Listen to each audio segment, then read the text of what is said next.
So for my project, I decided to create an itinerary of a backpacking trip of India. But what's special about this backpacking trip is that it is a tour of India through its main agricultural sectors or states. I kind of envision this as an advertisement, so I'm going to jump in. So, an agriculture expedition of India. Backpack the prominent agricultural regions of India with the fastest growing economy in the world and the world's largest producer of rice, wheat, and spices. India has much to offer in produce as well as in tourism. On this backpacking trip, you will not only see wonders like the Taj Mahal, the Asiatic lions, and the Himalayan mountain range, but you will also be visiting the agricultural lands that feed the world. Side note, this is a backpacking trip, so equipment is needed. Also, if you are not native to India or if you're not an Indian citizen, passports are required and that accompany paperwork.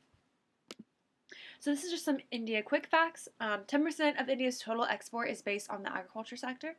Major cash crops include rice, wheat, cotton, jute, sugarcane, tea, and coffee.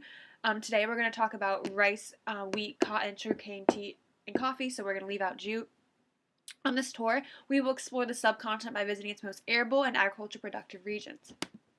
So the first destination is Punjab. So Punjab actually literally means five waters. So Panj means five, Ab means water, and the five waters are represented by the five rivers that flow through that region. So the Bias, the Chenab, the Jhelum, Ravi, and yeah. So the major religion is Sikhism, along with Hinduism and Islam following it. And the main languages that are spoken here include Punjabi, Hindi, English, and Urdu. And it's a pretty hot climate here, so definitely bring some hot weather gear like sunscreen, some shade, maybe a hat. So Punjab is known as India's breadbasket because it is one of the most fertile regions located in the south and to the west of the foothills. 2/5 of Punjab's population has occupations in agriculture, and 75% of its population depends directly on agriculture. Like I said, Punjab is known as India's breadbasket, and 17% of India's wheat and 11% of its rice come from Punjab, and overall that is 12% of the country's cereal goods. Some other notable things about India's breadbasket is that free power is provided by the state, and this is just again to help with irrigation and agriculture, and is one of the most highly irrigated states and are most common in the southern and southwest parts of the state. One noticeable irrigation water system is the Bakram Dam, and it provides much of Punjab's irrigation. So on this stop, we will definitely be visiting the dam along with some of the rice and wheat fields of Punjab. Our next destination is Uttar Pradesh, and we're kind of making our way down the continent or country.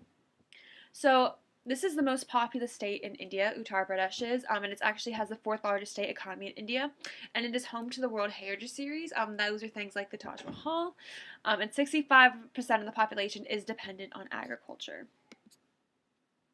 So the Indo-Gangetic Plain, also known as the North Indian Plain, is located in Uttar Pradesh, and it has a combined river delta of two rivers, one of them being the Ganges, and it makes the soil extremely rich. It has very rich river deposit, and this is typically where rice and wheat are grown. They're grown on rotation, and what waters that are the yearly monsoons that flood through the region. In saying that, try not to travel during the summer because it'll be wet. It probably won't be that pleasant, but if you don't mind the rain or the monsoon rains, then by all means.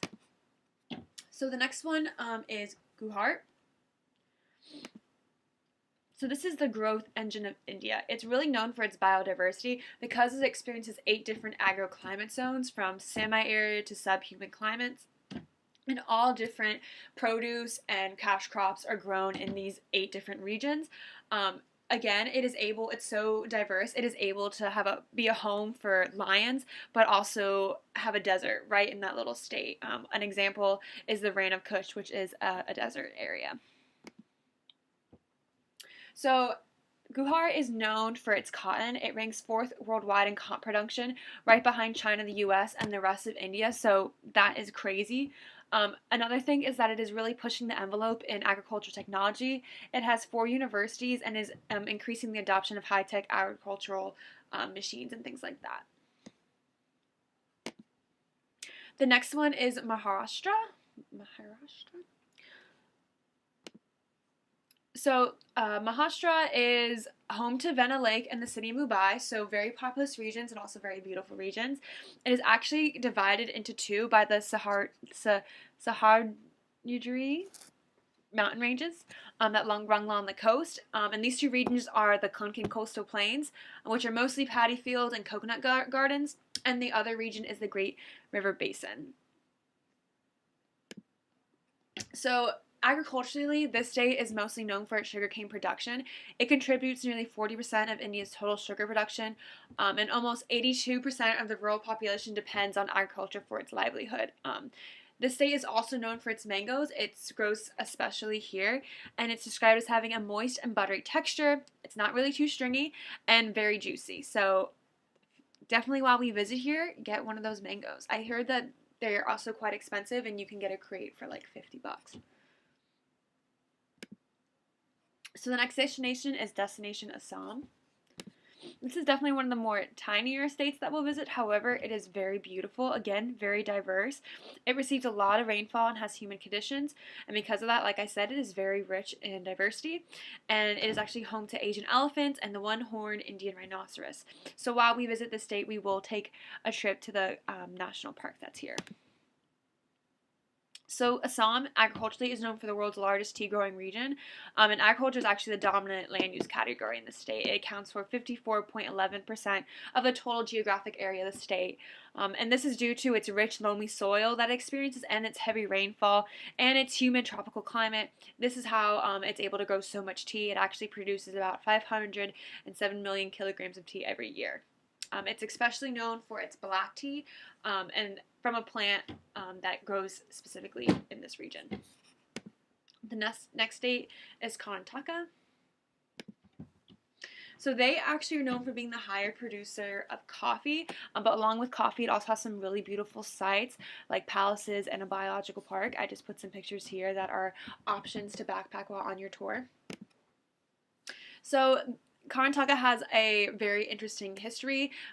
There was a saint who apparently smuggled 7 coffee beans in his beard from his travels from Yemen, and he came back to India and he planted the first coffee beans on Karnataka's ground, specifically in one of the regions, Chikmagalur, I believe. That's how you pronounce it. So coffee is definitely an important aspect in this culture, and they believe that certain altitudes and certain soil do affect the flavor of the coffee, so there are many different kinds that you can find in this pretty salt state. So what's interesting about how they grow coffee here is they grow it in a 2-tier mixed shade canopy. So crops are grown alongside spices like vanilla, cardamom, orange, and also fruits like oranges, bananas. They say that the trees help recycle nutrients through the soil and overall make a better bean. So those are the states that we will visit on our trip. We just hit the main ones. So if there's any inquiries at all about my trip, please email them to me. I also made a little brochure that I will attach with my project. And this is the front. This is the back. And now I just want to give a little backstory about my reason why I chose this as my topic. So I'm from Savannah, Georgia. It's a touristy place. A lot of people know that. Actually, one of its main economic draws is agriculture. We are known for our Vidalia onions and peanuts. So I was thinking about how India is pretty known for its agriculture too, but also its tourism. I mean, it's so culturally diverse from what we have in the United States, and I thought, why not combine those two things? And also my love for travel, and I was eating Thai food that night, and I was just thinking about like Indian flavors. So yeah. These are my resources. That's all for my project, and I hope you guys enjoyed.